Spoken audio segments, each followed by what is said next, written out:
Bine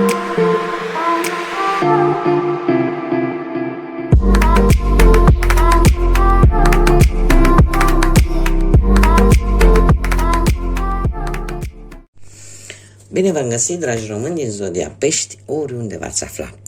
Bine ați venit, pentru cei care sunteți pentru prima oară pe canalul meu, bine ați revenit pentru dragii mei abonați pe canalul meu Tarot Flori de Loto.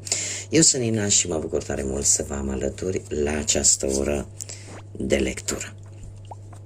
Azi voi face lectura pentru perioada 12-18 februarie, așa că dacă aveți Soare, Lună, Venus sau Ascendentul în Zodia Pești, atunci această lectură este de asemenea și pentru voi. Nu trebuie să uitați faptul că totuși e o lectură generală și dacă o anumită informație nu rezonează cu tine, nu faci absolut nimic, lasă-o să zboare în univers, pentru că sigur e pentru altcineva din Zodia Pești. Așa că haideți să începem și să vedem ce vine pentru dragii de voi din Pești în perioada 12-18 februarie, ce energii, ce mesaje, ce sfaturi are Universul pentru voi în această perioadă. Ce mesaje, ce sfaturi pentru Pești în perioada 12-18 februarie. Haideți să vedem.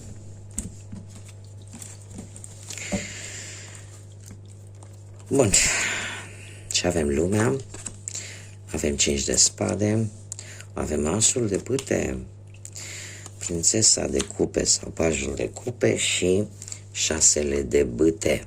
Dragilor, în această perioadă, pe 14 februarie, avem și Valentine's Day.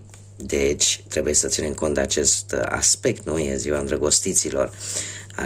Trebuie să fiu atentă la această conotație amoroasă, ca să zic așa, a acestei săptămâni.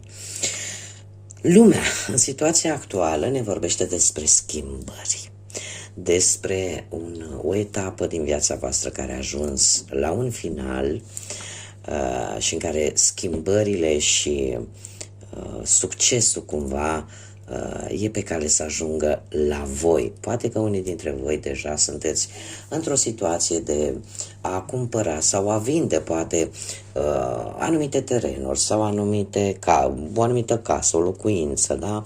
Sau pur și simplu sunteți în situația în care vreți să imigrați, vreți să faceți o nouă viață, poate către alte țări, să vă gândiți la a vă muta, poate, într-o altă locație.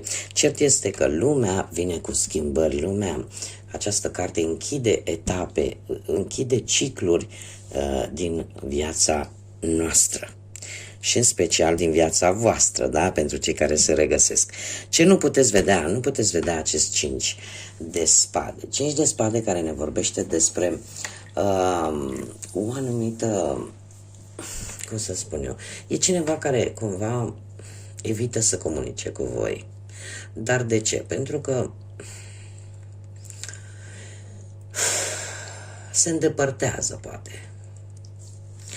Se îndepărtează, e cineva care probabil a fost pe o poziție destul de înaltă și cumva a cam abuzat de această poziție înaltă. Poate că este o persoană care a avut putere de decizie, care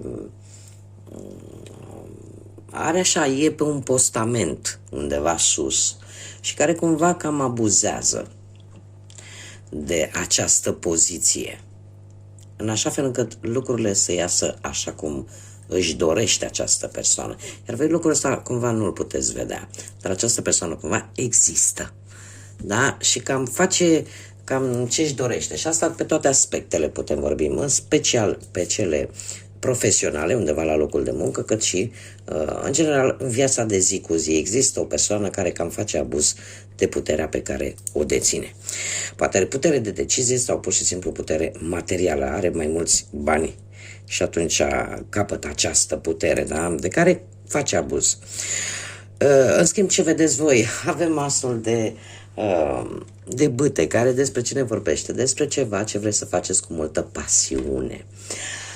Poate să începeți unul dintre voi o nouă relație de dragoste în care pasiunea să fie pe primul loc, da, atracția fizică, da, intimitatea să fie pe primul loc, dar de asemenea ne mai poate vorbi despre vești bune, poate ați primit o veste bună și în felul ăsta ați luat inițiativă și vreți să creșteți, să vă cum să spun, să vă dezvoltați, să vă descoperiți poate un talent și în felul ăsta vreți să începeți ceva nou, dar așa în forță, cu multă acțiune, da? cu mult potențial. Nu știu, poate să o nouă relație în dragoste sau un nou plan, poate pentru a obține un loc de muncă sau pentru a obține un contract, da?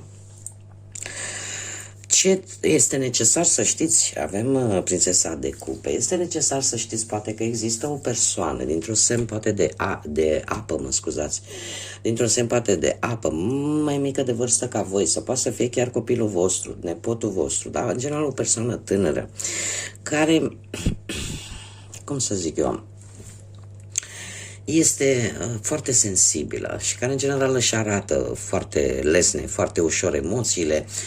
E adevărat că posibil să aibă o gândire un pic mai imatură, dar care îți dă acea alinare atunci când poate ești supărat sau pur și simplu când are momente, o sclipire de geniu așa câteodată și vine cu câte o idee care chiar se dovedește a fi o idee foarte bună. Dacă nu vorbim de o persoană, ce e necesar să știi cu această prințesă de cupe? Este necesar să știi că e posibil să-ți vină o idee bună, da? Cum să spun eu? În momentul în care ceva nou apare în viața ta. Și asta să-ți aducă la rândul ei anumite șanse, anumite oportunități. În felul ăsta te poți îndepărta de anumite probleme zilnice pe care le ai. Cert este că ceva neașteptat, cumva, va ajunge în viața ta, iar asta îți va da o idee. Da? Îți va deschide așa un pic mintea, da? Și în felul ăsta te vei focusa și mai mult pe ceea ce îți dorești cu adevărat și îi vei dedica mai mult timp, da? Acestui plan, acestei idei. Da? E o surpriză destul de agreabilă care e necesar să știi că o vei avea în această săptămână. Acum, la sfatul, soluția sau concluzia acestei lecturi avem 6 de bâte, o victorie, dragilor, ceva care vine înspre voi și care cu acest 6 de bâte sunt vești bune, vei fi în centru atenției poate sau vei primi poate o recompensă, un premiu, da? Acea faimă, acea recunoștință de care aveai nevoie. Cert este că vei primi poate rezultatul muncii tale de până acum, iar asta nu va putea decât să te bucure. Da?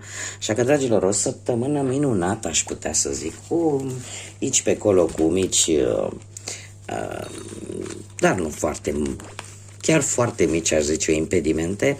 E o zi cu transformări bune, o săptămână, mă scuzați, o săptămână în care vine cu lucruri benefice și cu multă acțiune, din câte văd eu aici.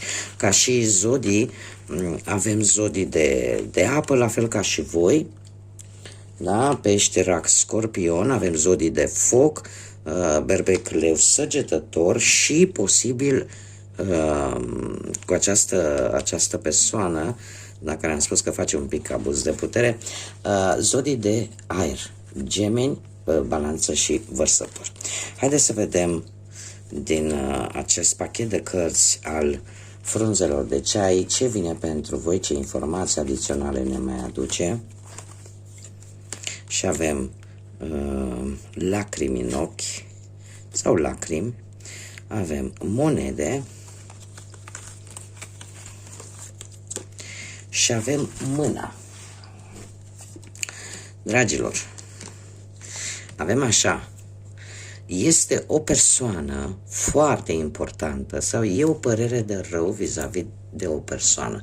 Veți plânge poate sau ați plâns după o persoană importantă în viața voastră. Sau cel puțin voi o considerați o persoană importantă pentru voi. Aveți o părere de rău vis-a-vis de o persoană importantă. Avem monedele care, ce să vezi, banii vor veni către tine. Dar vei avea nevoie poate de un ajutor și cineva care să te ghideze. dar banii se îndreaptă către tine. Lucruri, cum să spun eu, care îți aduc stabilitate materială, vor veni către tine, dar se pare că vei avea nevoie de un mic ajutor din partea cuiva, da? De o mică ghidare. Bun, mergem mai departe și haideți